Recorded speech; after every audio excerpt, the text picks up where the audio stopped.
오늘 우리 같이 나눌 말씀은 히브리서 11장 20절 말씀입니다. 제가 봉독하겠습니다.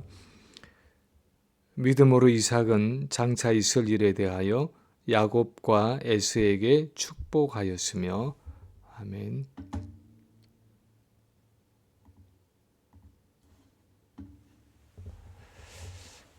예전에 교회에서 청년 부부들을 맡아서 지도할 때가 있었습니다. 주로 결혼한 지가 얼마 되지 않는 젊은 부부들이었는데 그 중에 어느 한 부부의 결혼 생활이 참 어려웠습니다. 모태신앙으로 자란 한 자매가 있었는데 어떤 이유였는지 모르지만 믿지 않는 형제와 결혼을 하게 되었습니다.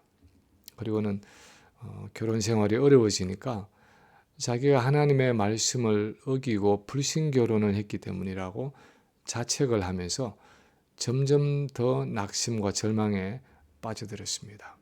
그리고 마침내 교회에 나오기를 멈추더니 나중에는 그 남편과 이혼을 하고 어린 자녀들을 데리고 혼자 살고 있다는 소식을 들었습니다.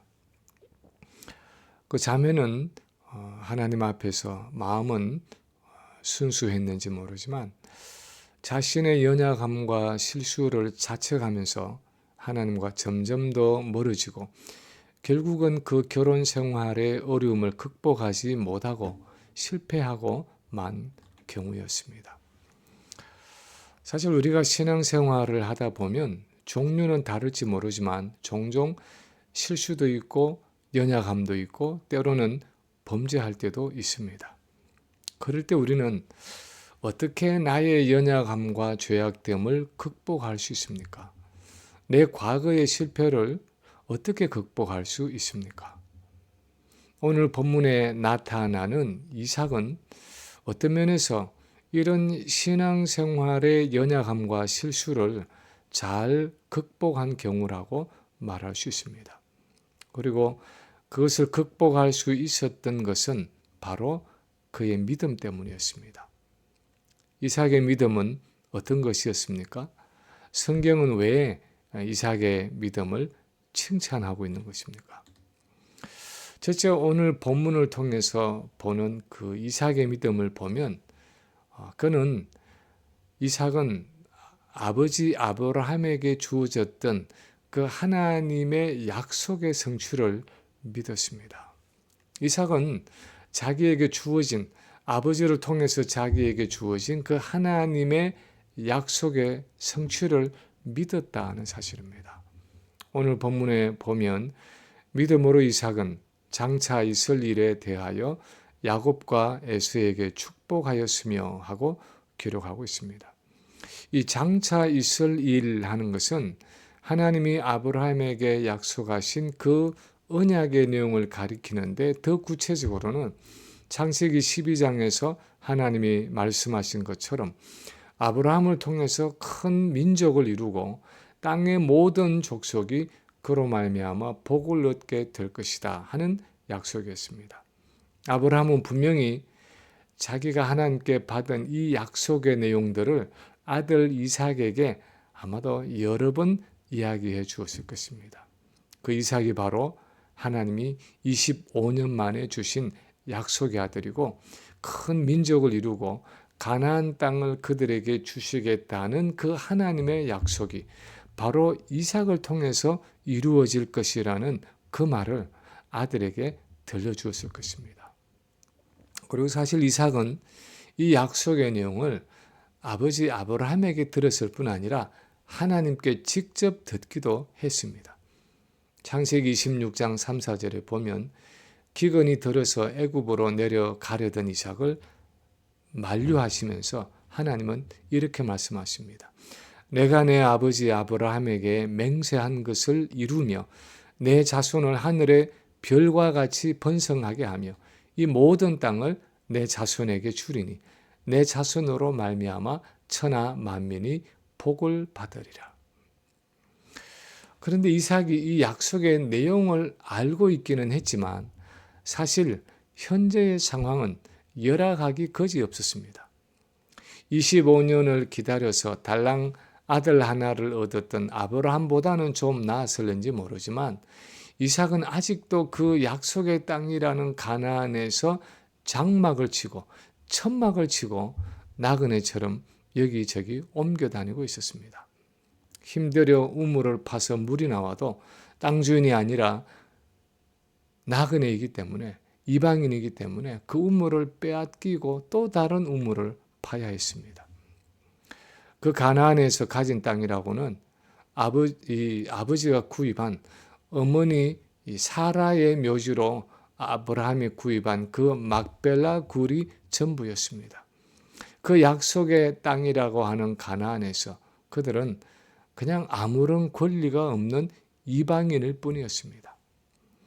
그런데도 이삭은 나이가 많아져서 이제 아들들을 위해서 기도할 때 자기는 큰아들 에서라고 알고 축복한 그 야곱에 대해서 이렇게 기도했습니다. 창세기 27장 29절에 보면 만민이 너를 섬기고 열국이 내게 굴복하리니 내가 형제들의 주가 되고 내 어미의 아들들이 내게 굴복하며 내게 저주하는 자는 저주를 받고 내게 축복하는 자는 복을 받기를 원하노라. 이것은 바로 하나님이 아브라함에게 하셨던 그 약속, 그의 자손을 통해 큰 민족을 이루고 그를 축복하는 자를 축복하고 그를 저주하는 자를 저주한다는 그 약속을 포함하고 있었습니다. 결국 이삭은 그 노년에 아직 약속의 땅 가나안에서 장막을 치고 나그네로 또한 이방인으로 살고 있는 그 열악한 현실 속에서도 언젠가 하나님이 아브라함에게 주신 그 약속을 이루어 주실 줄로 믿었다는 것입니다. 그는 아버지 아브라함이 그랬던 것처럼 눈에 보이는 현실이 아니라 보이지 않지만 하나님의 약속의 말씀을 붙잡았습니다. 성경이 거듭거듭 가르치는 믿음의 성격은 눈에 보이는 현실적인 불가능과 열악한 상황 속에서도 하나님이 주신 그 약속의 말씀을 붙잡는다는 것입니다. 그것이 바로 믿음의 본질입니다. 눈에 보이는 현실이 아니라 보이지 않지만 하나님의 약속을 붙잡는 것. 그것이 바로 하나님이 우리에게 요구하시는 믿음이라는 것입니다. 그래서 히브리서 11장의 첫 절이 믿음은 바라는 것들의 실상이요 보지 못하는 것들의 증거라고 믿음을 정의하고 있습니다. 나이가 들어가면서 특히 우리가 경험하는 현상 중에 하나는 하나님의 약속의 말씀을, 하나님의 말씀을 붙잡는 힘이 점점 약해진다는 사실입니다. 그 말은 하나님의 말씀보다는 그냥 내 눈에 보이고 내 몸에 느껴지는 현실을 의지하고 살아가기가 훨씬 쉬워진다는 것입니다. 그래서 믿음으로 살아가기보다는 그냥 보이는 것을 따라서 몸에 느껴지는 대로 생각하고 말하고 행동하며 살아가기가 쉽습니다. 약속의 말씀을 손에서 다 놓고 그냥 자포자기하며 살아갈 때도 있습니다. 예전에는 이루고 싶은 소원도 있었고 기도 중에 또는 말씀을 묵상하면서 하나님이 내게 주신 꿈과 비전도 있었는데 이제 나이가 들고 보니까 내 몸 하나 추스리기 힘든데 이 나이에 무엇을 하겠는가 하면서 모든 것을 손에서 놓아버리는 경우도 있습니다. 그러나 이삭은 눈이 잘 보이지 않는 그의 노년에도 하나님이 장차 이루실 일에 대한 믿음과 소망을 가지고 있었다는 것입니다. 두 번째로 오늘 본문을 보면 이삭은 하나님의 약속을 붙잡고 그 성취를 위해서 기도했다는 사실을 볼 수 있습니다. 그 약속이 성취되기를 위해서 기도하며 자녀들을 축복했습니다. 오늘 본문에 보면 믿음으로 이삭은 장차 있을 일에 대해서 야곱과 에서에게 축복했다 하고 기록하고 있는데 그것을 자세히 기록하고 있는 창세기 27장의 기록을 보면 이삭이 나이가 많아서 눈이 어두워져서 잘 보지 못하는 노년이 되었을 때 어느 날 장남 에서를 불러서 말합니다.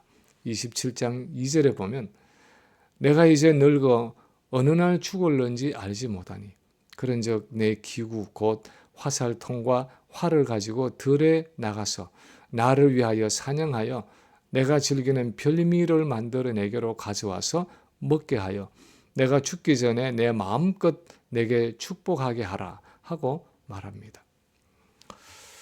구약시대에 세상을 떠나기 전에 아버지가 아들을 축복하는 경우가 간간히 나오기는 하지만 이 족장들의 축복은 단순히 개인적이고 가정적인 소원 정도가 아니라 하나님이 아브라함에게 주신 그 약속의 성취를 기원하고 간구하는 축복의 기도였습니다. 실제로 이 이삭의 축복을 담고 있는 창세기 27장 29절의 기도를 보면 만민이 너를 섬기고 열국이 내게 굴복하리니 네가 형제들의 주가 되고 내 어미의 아들들이 내게 굴복하며 내게 저주하는 자는 저주를 받고 내게 축복하는 자는 복을 받기를 원하노라 하고 기도하고 있는데 이것은 단순히 야곱이나 에서 개인에 대한 기도가 아니라 하나님이 아브라함에게 약속하신 그 민족에 대한 기도이고 택한 백성 이스라엘과 궁극적으로는 메시아와 교회의 통치를 통해서 만민이 하나님께로 나아오기를 원한다는 기도이고 간구였습니다. 나중에 야곱이 외삼촌이 사는 밧단 아람으로 떠날 때는 이삭이 이 아브라함에게 주신 하나님의 약속의 성취를 위해서 더 분명하게 기도합니다. 야곱을 떠나보내는 창세기 28장 3, 4절을 보면 전능하신 하나님이 내게 복을 주시어 내가 생육하고 번성하게 하여 내가 여러 족속을 이루게 하시고 아브라함에게 허락하신 복을 내게 주시되 너와 함께 내 자손에게도 주사 하나님이 아브라함에게 주신 땅 곧 네가 거류하는 땅을 네가 차지하게 하시기를 원하노라 하고 야곱을 축복하며 보내고 있습니다. 결국 이삭이 장래의 일에 대해서 야곱과 에서에게 축복한 것은 하나님이 아브라함에게 주신 그 약속이 자기 아들들에 이르기까지 연결되어서 그 약속이 성취될 수 있도록 하나님의 임재와 능력을 간구한 것이었습니다. 그래서 본문에 나타난 이삭의 탁월한 믿음은 아브라함에게 주신 그 하나님의 약속이 자신을 거쳐서 자기 아들들에서도 계속해서 이루어질 것을 믿고 그 성취를 위해 기도하고 간구하며 하나님의 임재와 능력을 구체적으로 구했다는 것입니다. 어떤 약속을 붙들고 기도한다는 것은 그 약속을 하나님이 반드시 이루어 주신다는 사실을 믿음으로 받아들인다는 것을 의미합니다. 그것은 주어진 약속에 대한 믿음의 표현입니다. 우리 당대에 이루어질 약속이든 우리 자녀들에 대한 약속이든 아니면 우리 먼 후손에게 적용이 되는 약속이든 그 약속을 붙들고 내가 기도한다는 것은 하나님이 반드시 그것을 이루어 주실 것을 내가 믿는다는 것을 의미하고 나의 기도는 바로 그 믿음의 구체적인 표현이라는 것입니다. 그래서 에스겔서 36장에도 보면 하나님이 에스겔에게 그리스도 안에 있는 새 언약의 축복으로 주어질 약속에 대해서 열거하고 나서 마지막 부분에 이렇게 말씀하십니다. 에스겔서 36장 36, 37절에 보면 나 여호와가 말하였으니 이루리라. 주 여호와께서 이같이 말씀하셨느니라. 그래도 이스라엘 족속이 이같이 자기들에게 이루어지기를 내게 구하여야 할지라. 하나님이 말씀하셨기 때문에 그분이 반드시 이루실 것이지만 그 약속의 성취를 위해서 언약 백성들이 기도해야 한다는 것입니다. 그 기도를 통해서 하나님이 약속을 이루시고 그래서 마침내 하나님이 그 일을 하셨다고 고백하게 되고 하나님이 영광을 받으신다는 것입니다. 이삭은 하나님이 주신 그 약속의 말씀을 붙들고 그것이 자녀들의 삶 속에서 성취되도록 기도한 사람이었습니다. 눈으로 보기에는 전혀 불가능해 보이는 상황 속에서도 하나님이 말씀하셨기 때문에 그 약속을 이루실 줄로 믿고 자녀 세대에도 그 약속이 계속해서 이루어져 갈 수 있도록 자녀들을 축복하며 기도하는 믿음을 가지고 있었습니다. 이렇게 믿음의 삶이란 것은 주어진 하나님의 약속을 붙잡고 그것을 이루어 주실 것을 믿고 기도하는 삶이라는 것입니다. 약속이 있음에도 불구하고 기도하지 않는다는 것은 사실상 약속을 믿지 않는다는 의미입니다. 그 약속의 성취를 믿는다면 그것을 붙들고 기도해야 하는 것입니다. 우리는 우리에게 주신 약속들을 붙들고 얼마나 기도하고 있습니까? 우리 자녀들, 우리 손주들의 삶 속에 하나님의 임재와 능력이 함께 하시기를 얼마나 기도하고 있습니까? 하나님의 약속에 대한 믿음은 우리의 기도로 표현되는 것입니다.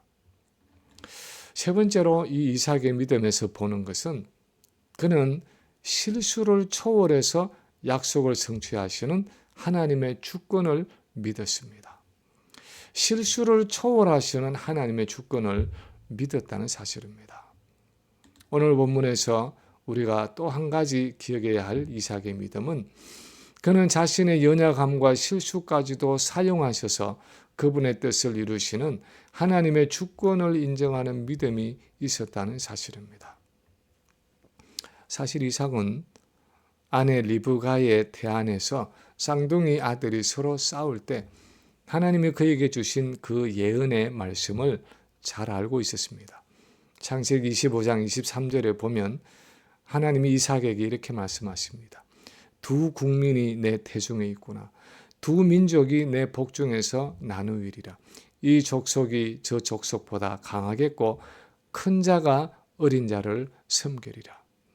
큰 자가 어린 자를 섬긴다 하는 표현은 형이 동생을 섬기는 것을 의미하고 원래 장자에게 주어져야 할 그 하나님의 축복이 오히려 차자에게 주어질 것이라는 말씀이었습니다. 그렇지만 이삭은 장남 에서를 좋아했습니다. 이삭은 에서가 사냥한 고기를 좋아하므로 그를 사랑하고 리브가는 야곱을 사랑했다고 창세기 25장에 기록이 되어 있습니다. 그래서 이삭이 나이가 많아져서 이제 유언적인 축복을 하려고 할 때도 야곱이 아니라 에서를 불러서 사냥을 해오라고 말하고 그 사냥해온 짐승의 고기를 먹고는 내가 죽기 전에 내 마음껏 내게 축복하게 하라 하고 말하고 있습니다. 그런데 우리가 아는 것처럼 그것이 이삭의 뜻대로 되지 않았습니다. 그 말을 옆에서 들은 리브가가 야곱과 공모를 해서 마치 야곱이 에서인 것처럼 눈먼 이삭을 속여서 결국은 에서가 받을 장자의 축복을 야곱이 중간에 가로챕니다. 그리고 에서가 사냥한 고기로 음식을 해가지고 들어왔을 때 드디어 이삭이 야곱이 에서의 축복을 가로챘다는 것을 알게 됩니다. 그런데도 이삭은 거기에 대해서 야곱을 책망하거나 리브가를 원망하거나 야곱에게 했던 축복을 변경해서 에서에게 되돌리려 하지 않았습니다. 에서가 소리를 높여 울면서 야곱이 나를 속여서 내 복을 가로채 갔다고 말하면서 아버지에게 하소연을 하고 원래 자기가 받아야 할 복을 달라고 간청했지만 이삭은 그 축복을 번복하지 않았습니다. 왜 그랬을까요? 왜냐하면 그 순간 자기의 편견과 실수를 초월해서 역사하시는 그 하나님의 주권을 깨달았기 때문이었습니다.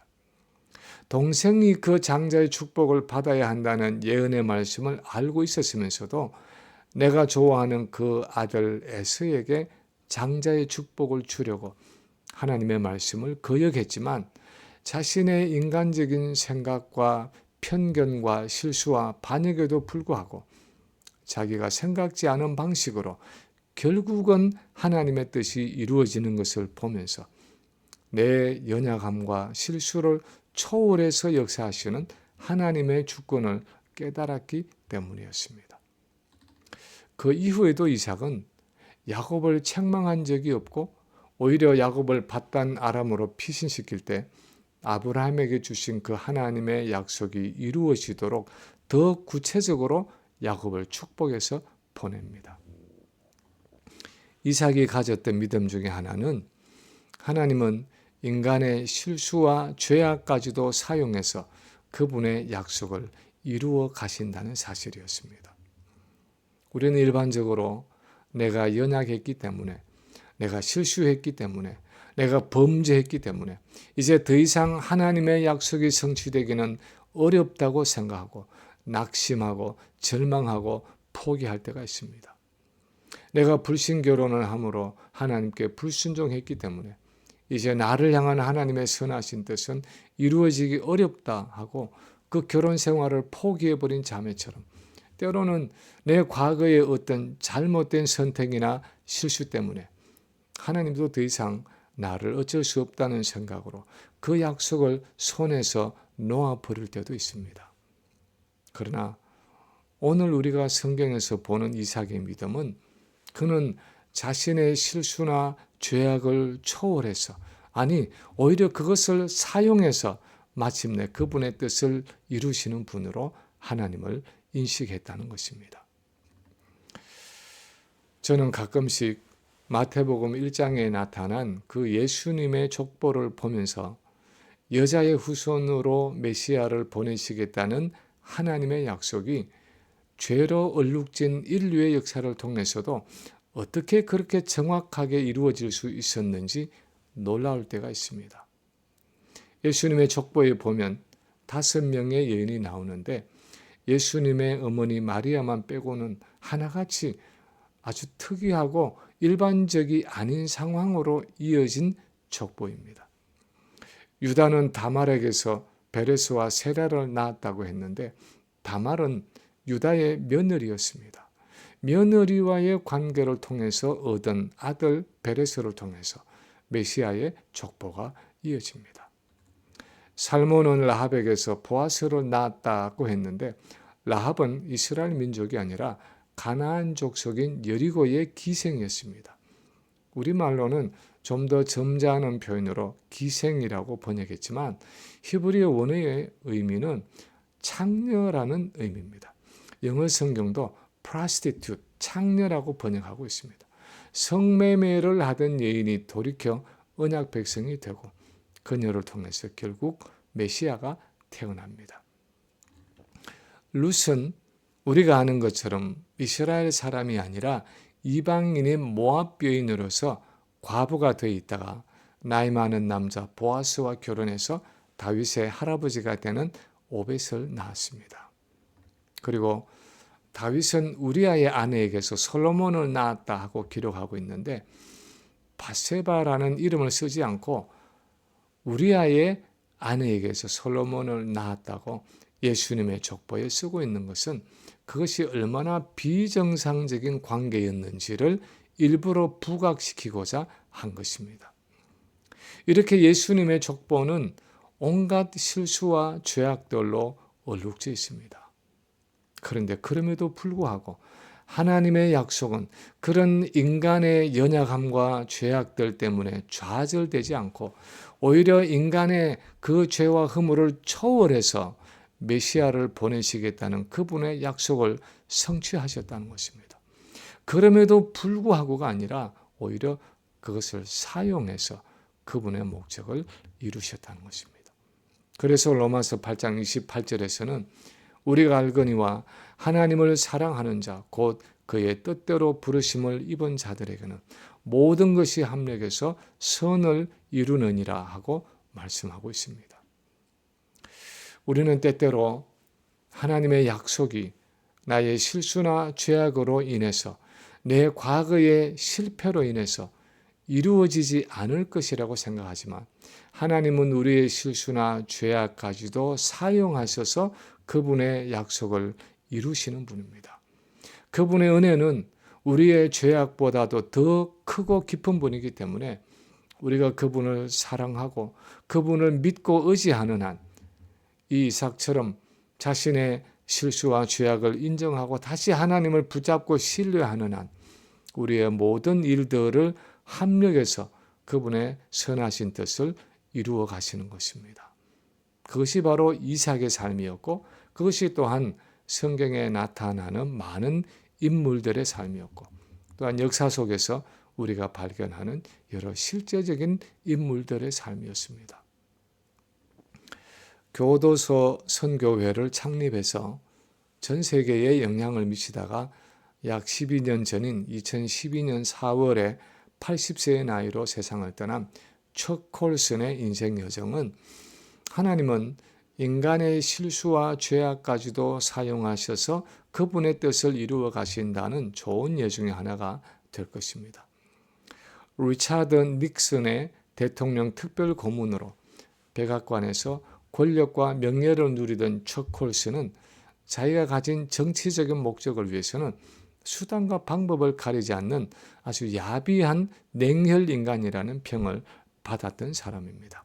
콜슨은 그런 야심과 교만으로 성공회 교회의 교인으로서 신앙생활을 하고 있었습니다.